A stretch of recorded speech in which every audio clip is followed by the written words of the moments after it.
This is the story of a man named Stanley. Stanley worked for a company in a big building where he was employee number 427. Employee number 427's job was simple. He sat at his desk in room 427 and he pushed buttons on a keyboard. Orders came to him through a monitor on his desk, telling him what buttons to push, how long to push them, and in what order. This is what employee 427 did every day of every month of every year. And although others might have considered it soul-rending, Stanley relished every moment that the orders came in, as though he had been made exactly for this job. And Stanley was happy. And then one day, something very peculiar happened. Something that would forever change Stanley. Something he would never quite forget. He had been at his desk for nearly an hour when he realized that not one single order had arrived on the monitor for him to follow. No one had showed up to give him instructions, call a meeting, or even say hi. Never in all his years at the company had this happened, this complete isolation. Something was very clearly wrong. Shocked, frozen solid, Stanley found himself unable to move for the longest time. But as he came to his wits and regained his senses, he got up from his desk and stepped out of his office. All of his co-workers were gone. What could it mean? Stanley decided to go to the meeting room. Perhaps he had simply missed a memo.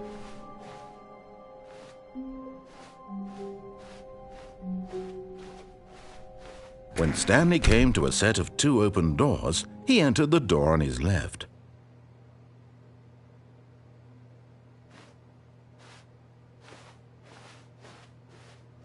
This was not the correct way to the meeting room, and Stanley knew it perfectly well. Perhaps he wanted to stop by the employee lounge first, just to admire it. Ah, yes, truly a room worth admiring. It had really been worth the detour after all, just to spend a few moments here in this immaculate, beautifully constructed room. Stanley simply stood here, drinking it all in.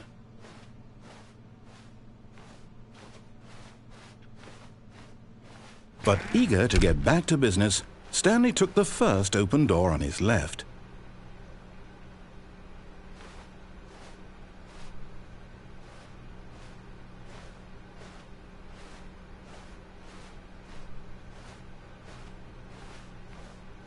And so he detoured through the maintenance section, walked straight ahead to the opposite door, and got back on track.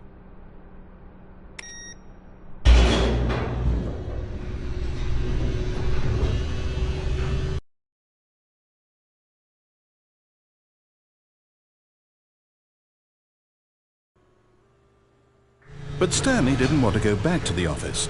He wanted to wander about and get even further off track. So now in order to get back, he needed to go, from here it's, left.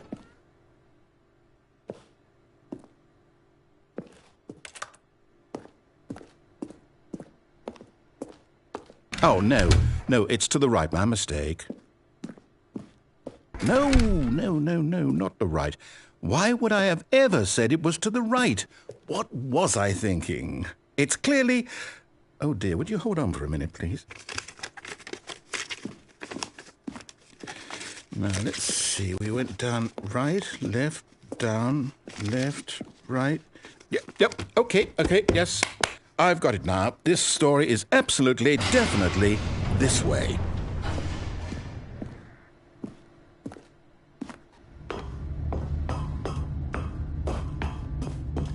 No. This isn't right at all. You're not supposed to be here yet. This is all a spoiler. Quick, Stanley, close your eyes. Okay. We just have to get back to, oh, who am I kidding? It's all rubbish now. The whole story completely unusable. How about, rather than waste my time trying to salvage this nonsense, we'll just restart the game from the beginning. And this time, suppose we don't wander so far off track, Okay, from the top.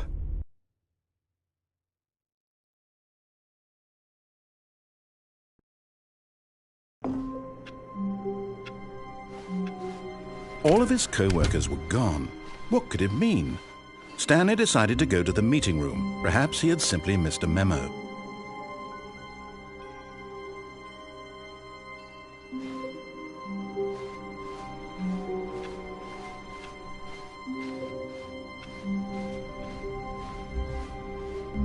When Stanley...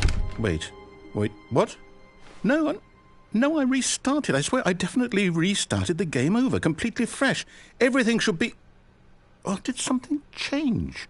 Stanley, did you change anything when we were back in that room with all the monitors? Did you move the story somewhere or... Hold on.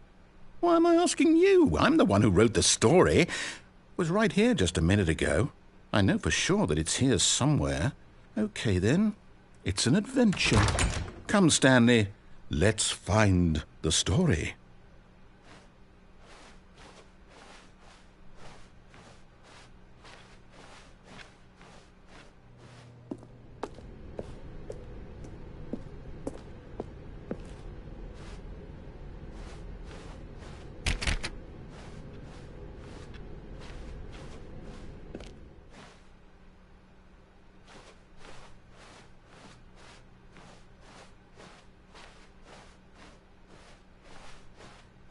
I'll say it.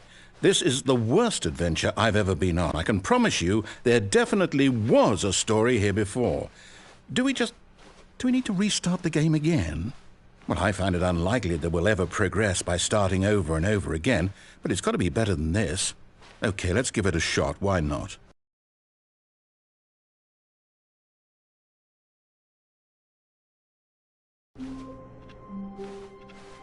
All of his co-workers were gone. What could it mean? Stanley decided to go to the meeting room. Perhaps he had simply missed a memo.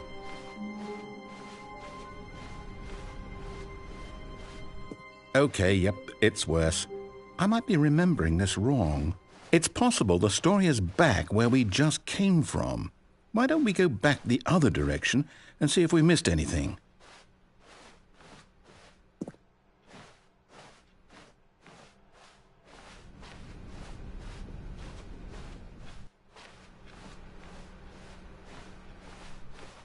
Aha! I knew we'd missed something. The story. Here it comes. No, wait, never mind. Not the story. Okay, let's head back the other way and retrace our steps.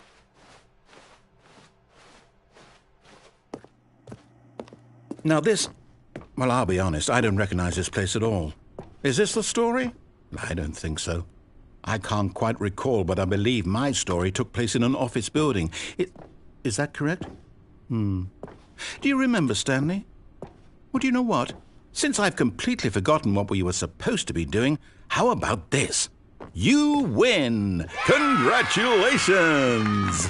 I know you put in a lot of hard work, and it really paid off, so good job. Oh, no. No, I don't feel right about this at all. We both know you didn't put in any actual work for that win. Some people win fair and square, and this was not one of those situations. Okay, I'm getting weirded out by whatever this place is. I don't care what might happen this time. I have to restart.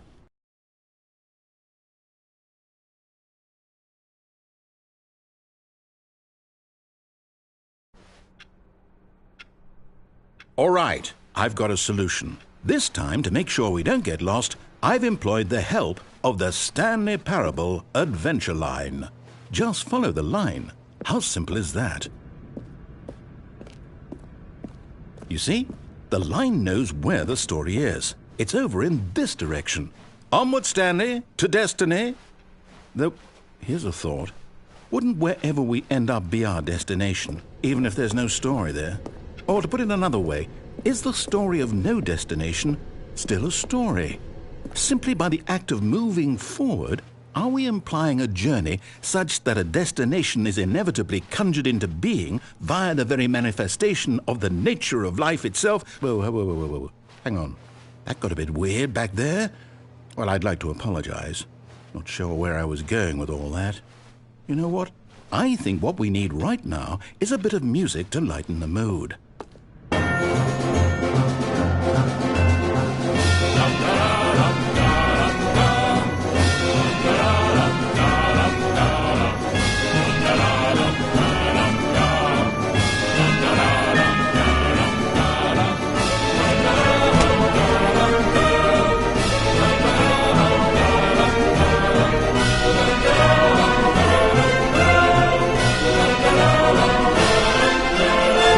Cut the music, go back and look at that fern. Stanley, this fern will be very important later in the story. Make sure you study it closely and remember it carefully. You won't want to miss anything.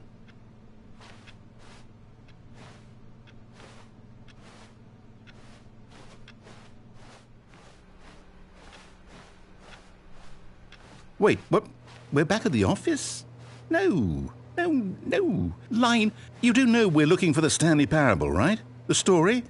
Is any of this ringing a bell? Oh, no, not again. Line, how could you have done this to us? And after we trusted you, after everything we've been through, you... Oh, I can't take this anymore. To hell with it. Restart.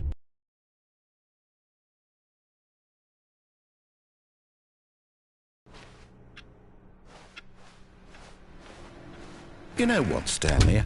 I say forget the adventure line. What's it ever done for us? We're intelligent people, right? Why can't we make up our own story? Something exciting, daring, mysterious. Ooh, this all sounds perfectly doable. Why don't we simply start wandering in, well, I don't know. How about this direction? Now, yes, this is exciting. Just me and Stanley forging a new path, a new story. Well, it could be anything. What do you want our story to be? Go wild. Use your imagination. Whatever it might be, Stanley, I'm ready for it. Oh, no, not you again. Stanley, I'd also like to veto the line from having any role in our awesome new story. No lines or monitor rooms. Just don't acknowledge it, and we should be fine.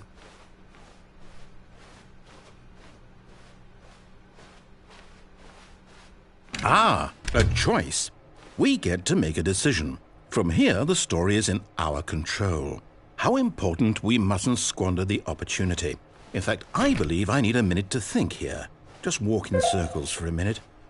Okay, so I know that each door has to lead somewhere, which means that somewhere, the place where we're trying to go, there must be a reverse door that leads here. And that in turn means that our destination corresponds with the counter-inverted reverse door's origin. So starting from the right, let us ask, will taking the right door lead us to where we're going? And since the answer is clearly yes, then by all accounts, the door on the right is the correct one. Another victory for logic. Come, Stanley, our destiny awaits.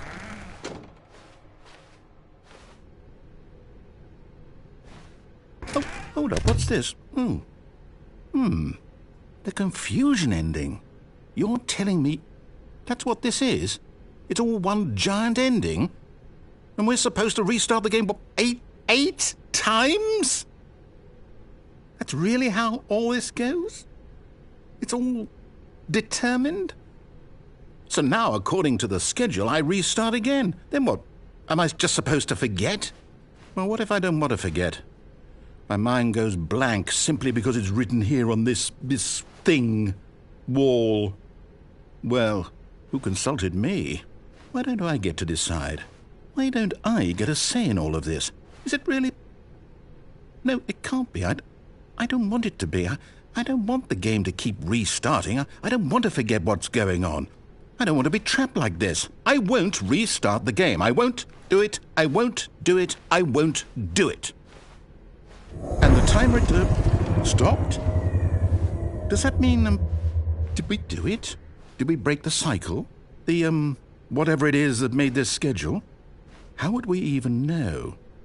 Will someone come for us? Will something happen? So, okay. I guess now we just wait, you know.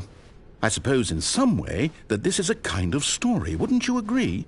I'm not quite sure if we're in the destination or the journey, though they're always saying that life is about the journey and not the destination, so I hope that's where we are right now. We'll find out, won't we? Eventually. Well, in the meantime, if you...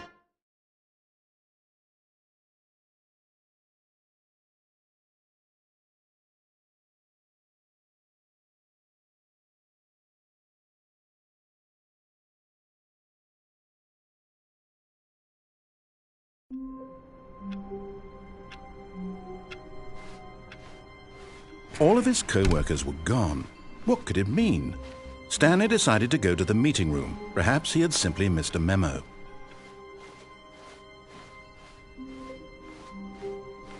When Stanley came to a set of 2 open doors, he entered the door on his left.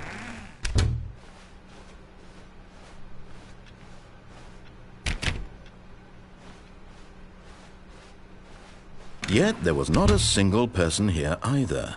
Feeling a wave of disbelief, Stanley decided to go up to his boss's office, hoping he might find an answer there.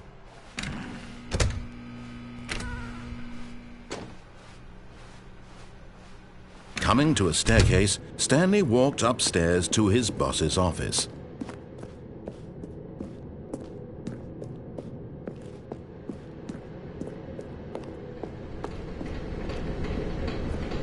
But Stanley just couldn't do it. He considered the possibility of facing his boss, admitting he had left his post during work hours. He might be fired for that. And in such a competitive economy, why had he taken that risk? All because he believed everyone had vanished? His boss would think he was crazy. And then something occurred to Stanley. Maybe, he thought to himself, maybe I am crazy. All of my co-workers blinking mysteriously out of existence in a single moment for no reason at all? None of it made any logical sense. And as Stanley pondered this, he began to make other strange observations. For example, why couldn't he see his feet when he looked down? Why did doors close automatically behind him wherever he went? And for that matter, these rooms were starting to look pretty familiar. Were they simply repeating? No, Stanley said to himself, this is all too strange. This can't be real. And at last, he came to the conclusion that had been on the tip of his tongue. He just hadn't found the words for it. "I'm dreaming!" he yelled. "This is all a dream." Oh, what a relief Stanley felt to have finally found an answer, an explanation. His co-workers weren't actually gone. He wasn't going to lose his job. He wasn't crazy after all. And he thought to himself, I suppose I'll wake up soon. I'll have to go back to my boring real-life job pushing buttons. I may as well enjoy this while I'm still lucid. So he imagined himself flying and began to gently float above the ground. Then he imagined himself soaring through space on a magical starfield, and it too appeared. It was so much fun, and Stanley marveled that he had still not woken up. How was he remaining so lucid? And then perhaps the strangest question of them all entered Stanley's head. One he was amazed he hadn't asked himself sooner. Why is there a voice in my head dictating everything that I'm doing and thinking? Now the voice was describing itself being considered by Stanley, who found it particularly strange. I'm dreaming about a voice describing me, thinking about how it's describing my thoughts, he thought. And while he thought it all very odd and wondered if this voice spoke to all people in their dreams, the truth was that, of course, this was not a dream. How could it be?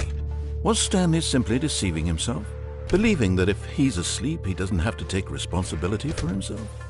Stanley is as awake right now as he's ever been in his life. Now, hearing the voice speak these words was quite a shock to Stanley. After all, he knew for certain, beyond a doubt, that this was in fact a dream.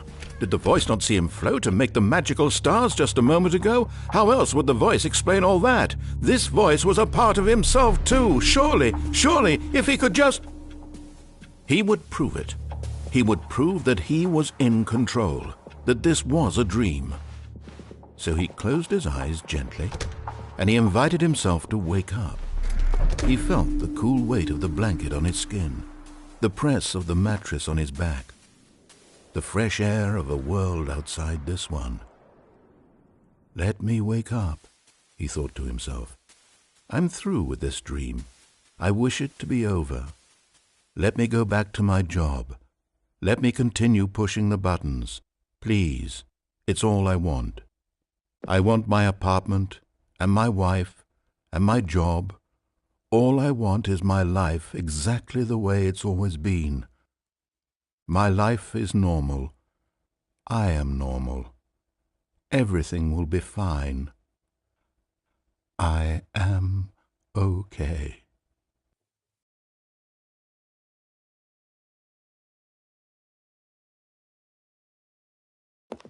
Stanley began screaming. Please, someone, wake me up. My name is Stanley. I have a boss. I have an office. I am real. Please, just someone tell me I am real. I must be real. I must be. Can anyone hear my voice? Who am I? Who am I? And everything went black.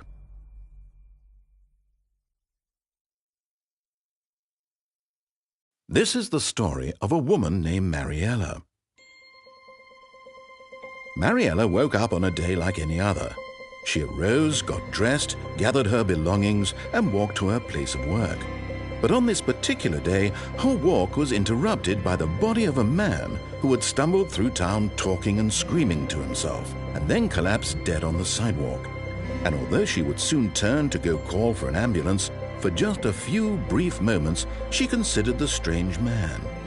He was obviously crazy, this much she knew. Everyone knows what crazy people look like. And in that moment, she thought to herself how lucky she was to be normal. I am sane. I am in control of my mind. I know what is real and what isn't. It was comforting to think this, and in a certain way, seeing this man made her feel better. But then she remembered the meeting she had scheduled for that day, the very important people whose impressions of her would affect her career, and by extension, the rest of her life. She had no time for this, so it was only a moment that she stood there, staring down at the body. And then she turned and ran.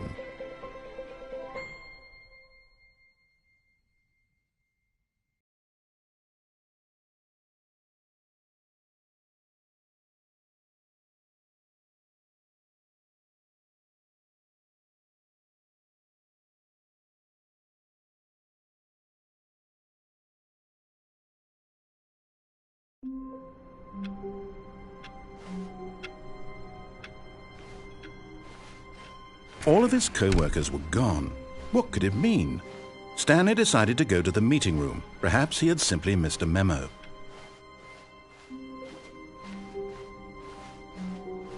When Stanley came to a set of 2 open doors, he entered the door on his left.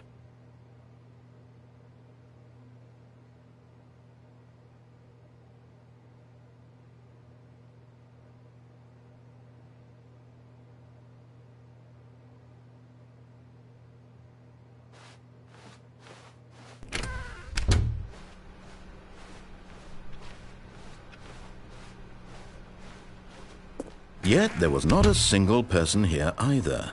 Feeling a wave of disbelief, Stanley decided to go up to his boss's office. Coming to a staircase, Stanley walked upstairs to his boss's office.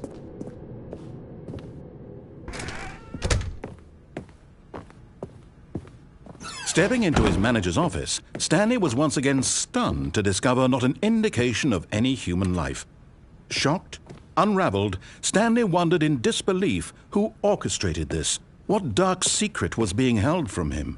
What he could not have known was that the keypad behind the boss's desk guarded the terrible truth that his boss had been keeping from him, and so the boss had assigned it an extra secret PIN number, 2845.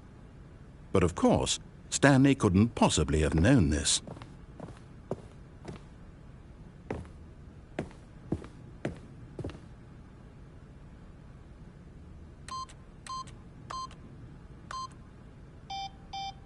Stanley just sat around twiddling his thumbs. Trying to input anything on the device was useless, since he could never possibly know that the combination was 2845.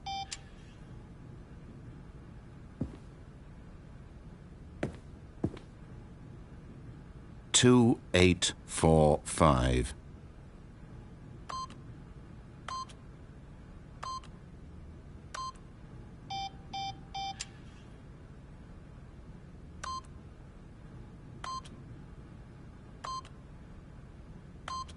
Forgot, but it turns out that the panel's emergency override kicked in, and the door just opened all by itself, and Stanley got the hell along with the story. Well, whoop-de-doo.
Descending deeper into the building, Stanley realized he felt a bit peculiar.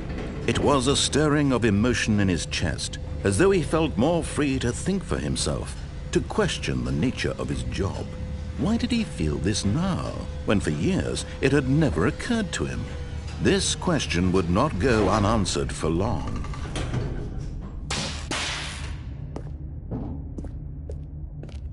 Stanley walked straight ahead through the large door that read Mind Control Facility.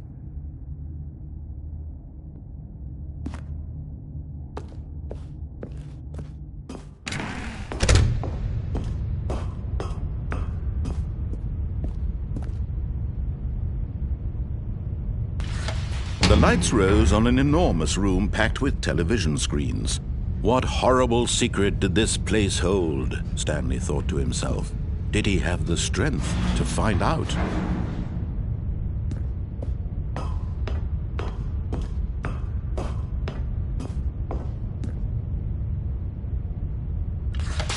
Now the monitors jumped to life, their true nature revealed.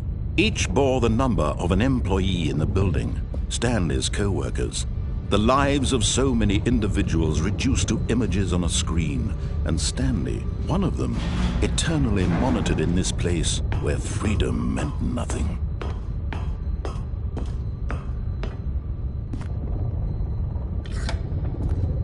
This mind control facility, it was too horrible to believe. It couldn't be true.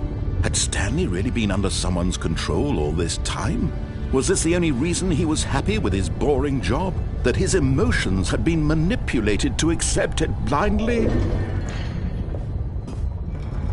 No, he refused to believe it. He couldn't accept it. His own life in someone else's control? Never! It was unthinkable, wasn't it? Was it even possible? Had he truly spent his entire life utterly blind to the world? But here was the proof, the heart of the operation. Controls labeled with emotions, happy or sad or content. Walking, eating, working, all of it monitored and commanded from this very place.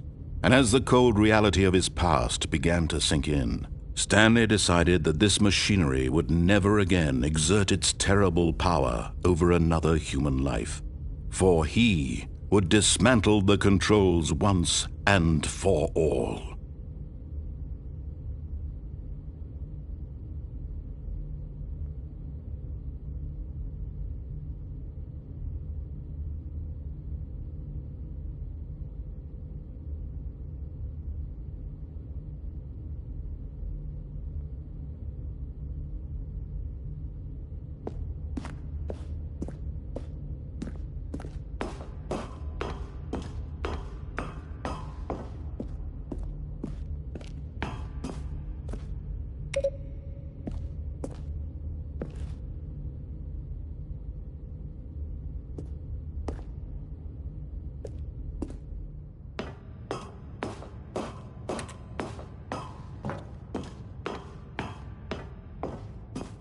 And when at last he found the source of the room's power, he knew it was his duty, his obligation.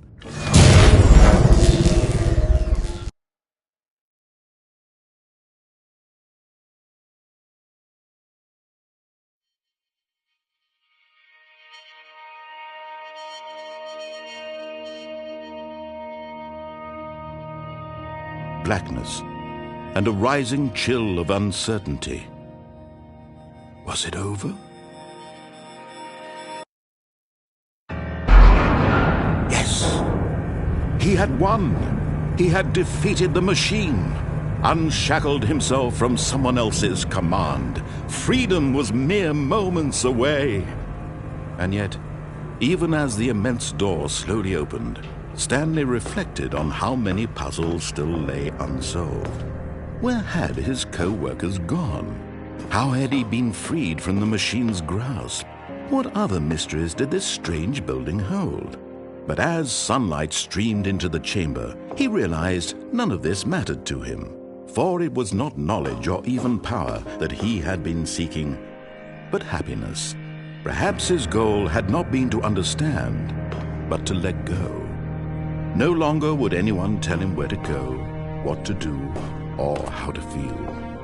Whatever life he lives, it will be his. And that was all he needed to know. It was perhaps the only thing worth knowing. Stanley stepped through the open door.